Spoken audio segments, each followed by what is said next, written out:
कर्म और धर्म, इन दोनों में श्रेष्ठ कौन है? आपने कह दिया कर्म, हमने कह दिया धर्म, लेकिन कहने से कुछ नहीं होता, हर चीज को सिद्ध करना होता है। आइए हम सिद्ध करते हैं कि कर्म और धर्म इन दोनों में श्रेष्ठ कौन है। अब आप हमसे पूछे कि धर्म और कर्म में श्रेष्ठ कौन है, तो हम आपको बता दें कि धर्म श्रेष्ठ है। लेकिन कैसे? कुछ भी आप कर रहे हैं वह क्या है? कर्म है। कोई शराब पी रहा है तो वह भी कर्म है, और कोई दूध पी रहा है तो वह भी कर्म है। माँ के पैर दबाना कर्म है, और माँ को गालियाँ देना भी कर्म है।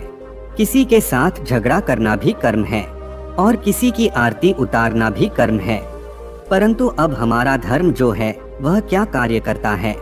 धर्म जो है वह यह बताएगा कि कौन सा कर्म करना है और कौन सा कर्म नहीं करना है। बिना धर्म के कर्म अंधा है, उसे दिखाई नहीं देता है कि क्या सही है और क्या गलत है। यह धर्म ही है जो हमें दिखाता है। कर्म दो प्रकार के होते हैं, एक अच्छा कर्म और एक बुरा कर्म। धर्म ही दृष्टि देता है कि दूध पीने का कर्म करना है, लेकिन शराब पीने का कर्म नहीं करना है। माँ के पाँव दबाने का कर्म तो करना है, लेकिन माँ को गालियाँ देने का कर्म नहीं करना है। मेहनत करने का कर्म तो करना है, लेकिन चोरी करने का कर्म नहीं करना है। अच्छा कर्म हमें पुण्य देता है और बुरा कर्म हमें पाप देता है। अब कोई व्यक्ति किसी प्राणी को मारकर और उसे पकाकर खा रहा है, तो वह भी अपना कर्म तो कर रहा है, लेकिन उसे धर्म का ज्ञान न होने से उसका वह कर्म उसे पाप दे रहा है। इसीलिए व्यक्ति कर्म तो कर लेता है, लेकिन उसे धर्म का ज्ञान ना होने से व्यक्ति वह कर्म भी करता है जो उसे नहीं करना चाहिए। व्यक्ति को वही कर्म करना चाहिए जो करने योग्य है। आपके पास छुरी या चाकू है तो इससे आप किसी प्राणी की गर्दन भी काट सकते हैं और किसी फल को भी काट सकते हैं। आपको कौन सा कर्म करना चाहिए यह धर्म बताता है। इसीलिए प्रत्येक व्यक्ति को धर्म का ज्ञान होना अति आवश्यक है। सूर्य का धर्म है सौरमंडल में प्रकाश फैलाना, पानी का धर्म है जीवधारियों की प्यास को बुझा देना। इसी प्रकार माता पिता का धर्म है अपने संतान का अच्छे प्रकार से पालन पोषण करना। उसी प्रकार संतान का धर्म है माता पिता को वृद्धावस्था में सहारा देना। इस तरह से ईमानदारी पूर्वक अपने कर्तव्य का निर्वाह करना ही वास्तविक धर्म है। अब धर्म को सही अर्थ में जानना भी बहुत जरूरी है। जैसे कि हमारे यहाँ कहा गया है कि अहिंसा परमो धर्मः। अब एक राजा के लिए अहिंसा यानी दूसरे राज्य के राजा को या उनके प्रजाजनों की बुरी महत्वाकांक्षाओं के चलते हिंसा न करना होता है। साथ में अपने राज्य के भी नागरिकों की और प्राणियों की हिंसा न करें। लेकिन जब कोई लुटेरा या आक्रमणकर्ता हमला कर दे तो उस दुश्मन को और उसकी सेना को नेस्तनाबूद करना ही राजा का धर्म होता है। ऐसे समय अहिंसा परमो धर्मः उसका धर्म नहीं हो सकता। इस बात को स्वयं राजा को और उसके सलाहकारों को भी समझना और समझाना चाहिए। अगर राजा ऐसे समय अहिंसा का जाप जपता रहेगा तो अपने राज्य को हजारों सालों की गुलामी में धकेल देगा। धर्म और कर्म एक दूसरे के पूरक है। बिना कर्म के धर्म नहीं हो सकता। कर्म के बिना धर्म लंगड़ा है और धर्म के बिना कर्म अंधा है। यदि कर्म और धर्म के पहिए एक साथ चलेंगे तो ही हमारे जीवन की गाड़ी आगे बढ़ेगी। हमारी इस दुनिया में बहुत से वाद विवाद चल रहे हैं, जैसे कि मार्क्सवाद, लेनिनवाद, माओवाद, समाजवाद, सापेक्षवाद, और मुस्लिम धर्म है, क्रिश्चियन धर्म है, यहूदी धर्म है। ऐसे बहुत सारे वाद हमारी पृथ्वी पर चल रहे हैं। अब इन सभी को दो भागों में विभक्त कर दे। अब हमारे सनातन धर्म में विभिन्न शाखाएं हैं, जैसे कि द्वैतवाद, अद्वैतवाद, द्वैत अद्वैतवाद, विशिष्ट अद्वैतवाद, विशुद्ध अद्वैतवाद, अचिंत्य भेदाभेदवाद, और उसके अंदर भी उपशाखाएं हैं। अद्वैतवाद में है दृष्टि सृष्टिवाद, सृष्टि दृष्टिवाद, विवादवाद, अजातवाद, अवच्छेदवाद, बिंब प्रतिबिंबवाद। ऐसे कई वाद और दर्शन है।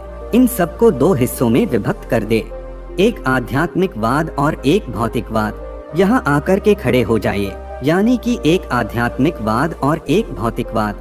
क्यों? क्योंकि हम दो हैं। अब आप कहेंगे कि हम दो कैसे हैं? हम तो एक ही है। तो सुनो, एक असली में यानी आत्मा और एक नकली में यानी शरीर। अज्ञानी से पूछे मैं कौन, तो कहेगा शरीर। ज्ञानी से पूछेगा मैं कौन, तो कहेगा आत्मा। तो असली मैं और नकली मैं यह दो हो गए। मैं आत्मा और मेरा यह शरीर। इसके अनुसार दो धर्म बने। जो शरीर का धर्म है वह शारीरिक धर्म, और जो आत्मा का धर्म है वह आत्मिक धर्म या आध्यात्मिक धर्म। अब मान लो कि किसी का शरीर ब्राह्मण का है, तो उसका शारीरिक धर्म क्या होगा? पूजा पाठ करना, अध्ययन करना और करवाना। और जो वेदों में ब्राह्मण के लिए बताया गया है वह उसका शारीरिक धर्म होगा। तो अब आत्मा क्या है? क्या आत्मा भी ब्राह्मण है? जी नहीं, आत्मा की कोई उपाधि नहीं होती है।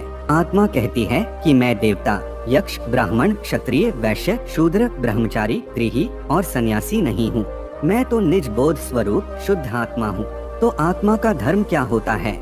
आप सभी जानते ही होंगे कि आत्मा परमात्मा का अंश है। तो आत्मा का धर्म होता है अपने अंशी को धारण करना, यानी परमात्मा को धारण करना, परमेश्वर की भक्ति करना, परमेश्वर को जानना यानी आत्मा को जानना, और परमेश्वर में लीन हो जाना ही आत्मा का धर्म है। तो शरीर का धर्म क्या होता है? तो अपनी सांसारिक परिस्थितियों के अनुसार अपने कर्तव्य आदि का पालन करना, यह शारीरिक धर्म होता है। अब इससे हमें 4 प्रकार के लोग मिलते हैं। पहला है कर्मी। अब जो कर्मी होता है वह शारीरिक धर्म करता है, लेकिन आध्यात्मिक धर्म का पालन नहीं करता, भगवान में मन नहीं लगाता, आत्मा क्या है वह नहीं जानता। अब नंबर 2 है विकर्मी। विकर्मी शारीरिक धर्म भी नहीं करता और आध्यात्मिक धर्म भी नहीं करता, इसीलिए विकर्मी सीधे नरक जाता है। तीसरा है कर्मयोगी। कर्मयोगी शारीरिक धर्म भी करता है और आध्यात्मिक धर्म भी करता है, वह दोनों ही धर्मों का पालन करता है। और चौथा है कर्म सन्यासी। कर्म सन्यासी क्या करता है? तो वह शारीरिक धर्म को छोड़ देता है, मात्र आध्यात्मिक धर्म का ही पालन करता है, जैसे कि संसार छोड़कर बने हुए असली त्यागी, योगी इत्यादि। अब हम रहते तो इस संसार में ही हैं, सन्यासी तो हम हैं नहीं, तो हमें कर्मयोगी बनना चाहिए, शारीरिक धर्म का भी पालन करना चाहिए और आध्यात्मिक धर्म का पालन भी करना चाहिए। गीता में भी भगवान श्री कृष्ण अर्जुन को कर्मयोगी बनने की सलाह देते हैं। और अगर आप ऐसा नहीं कर सकते तो सब कुछ छोड़कर प्रभु की शरण में चले जाएं, क्योंकि हम सभी आत्माओं के लिए आध्यात्मिक परमो धर्म है।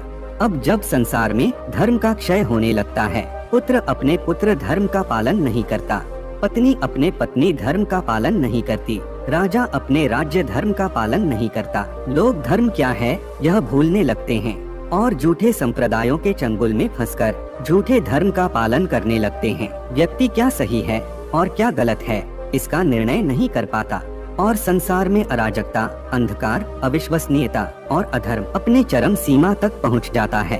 तब भगवान पापियों का और दुष्टों का नाश करने के लिए अपने इस कथन को साकार करते हैं। यदा यदा हि धर्मस्य ग्लानिर्भवति भारत अभ्युत्थानम् अधर्मस्य तदात्मानं सृजाम्यहम् परित्राणाय साधूनां विनाशाय च दुष्कृतां धर्म संस्थापनार्थाय संभवामि युगे युगे। तो मित्रों, ऐसी ही ज्ञान भरी और आध्यात्मिक बातें जानने के लिए आप अपने विचार कमेंट में जरूर बताएं। धन्यवाद।